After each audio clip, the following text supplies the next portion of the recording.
Banyak yang bilang donor itu serem, udah nyakitin kekuras juga darah kita.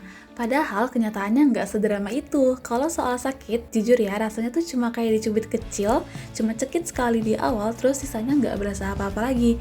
Dan soal darah yang kekuras, tenang aja, tubuh kita itu punya sistem regenerasi yang keren. Begitu kita donor, tubuh justru dapat sinyal buat memproduksi darah baru yang lebih segar. Jadi badan malah kerasa lebih enteng karena sel darahnya update terus. Halo semuanya, kenalin aku Ersin Tani Sukma Parwitri dari Prodi Teknologi Bank Darah, Poltekkes Kemenkes Semarang. Hari ini aku mau ajak kalian lihat gimana prosesnya dari awal sampai akhir, biar kalian tahu kalau donor darah itu sebenarnya kegiatan yang chill banget.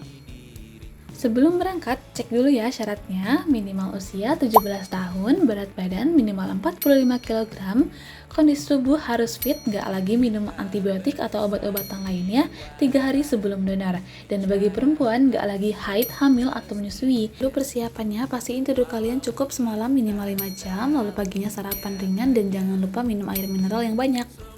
Oke, kita mulai dari tahap pertama yaitu registrasi. Karena ini pertama kalinya aku donor darah, langkah awalnya kita harus isi formulir identitas diri dulu. Mulai dari nama lengkap, alamat, sampai nomor telepon yang aktif. Nah, di lembar baliknya ini ada beberapa pertanyaan mengenai riwayat kesehatan dan gaya hidup kita. Ada poin-poin yang harus kita checklist. Jadi, pastiin kalian jawab dengan jujur. Kenapa? Karena ini penting banget buat keamanan darah yang bakal kita donorkan nanti dan buat kesehatan kita juga tentunya. Setelah isi formulir, di sini aku sempat antri sebentar karena lagi weekend juga, suasananya lumayan ramai dan ternyata banyak banget yang mau donor, mulai dari donor sukarela sampai donor pengganti buat pasien. Setelah namaku dipanggil, lanjut ke tahap kedua yaitu screening. Di sini kita bakal dicek secara fisik buat mastiin kita benar-benar aman buat donor. Ada beberapa poin yaitu berat badan, tensi darah, kadar Hb, sama golongan darah. Nah, di sini aku juga ditanyain oleh petugas kalau badan aku lagi sehat atau enggak, sama semalam tidur jam berapa. Ini penting banget buat mastiin kondisi kita emang lagi fit. Sebelumnya, buat kalian yang belum tahu golongan darahnya apa, nggak usah khawatir, nggak usah bingung, karena di sini bakal dicek sekalian. Setelah dicek, kadar Hb aku 13,1 yang berarti aku memenuhi syarat untuk donor darah. Selanjutnya, ke tahap pengambilan darah. Sebelum pengambilan darah, kita dianjurkan untuk mencuci lengan terlebih dahulu.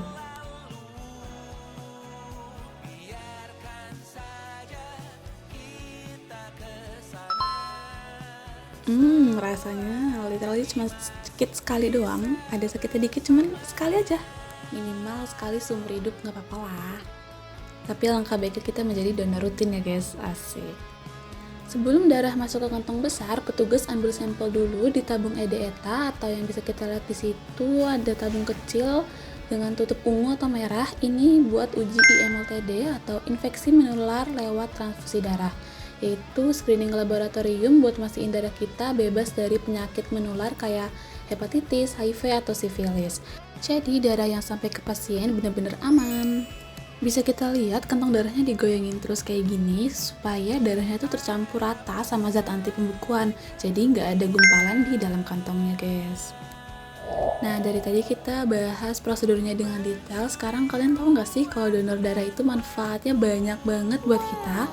Pertama, ini tuh cara paling gampang buat deteksi dini penyakit karena tiap donor darah kita otomatis dapat cek kesehatan gratis. Kedua, donor darah bisa nurunin resiko penyakit jantung sama stroke karena ngebantu ngejaga kekentalan darah kita.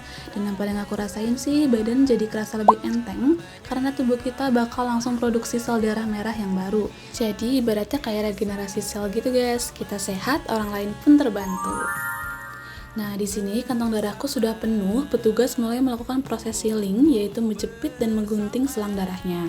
Darah yang ada di selang ini bakal dibagi-bagi jadi beberapa bagian kecil sebagai sampel cadangan. Jadi, kalau nanti pihak lab butuh tes lagi, mereka nggak perlu bongkar kantong utamanya. Kualitas darahnya benar-benar dijaga tetap steril sampai ke tangan pasien. Setelah itu, jarumnya mulai dicabut. Rasanya gimana? Jujur, agak cekit dikit, cuman lebih cekitan yang di awal tadi. Selesai donor darah kali ini. Lanjut ke tahap berikutnya atau tahap yang paling ditunggu-tunggu, yaitu tanda tangan administrasi buat pengambilan snack. Di sini aku dapat snack dan Milo hangat. kita dianjurin banget buat istirahat sejenak ya guys, 10-15 menit sambil nikmatin snack. Ini penting biar cairan tubuh kita balik dan gak pusing pas nanti perjalanan pulang.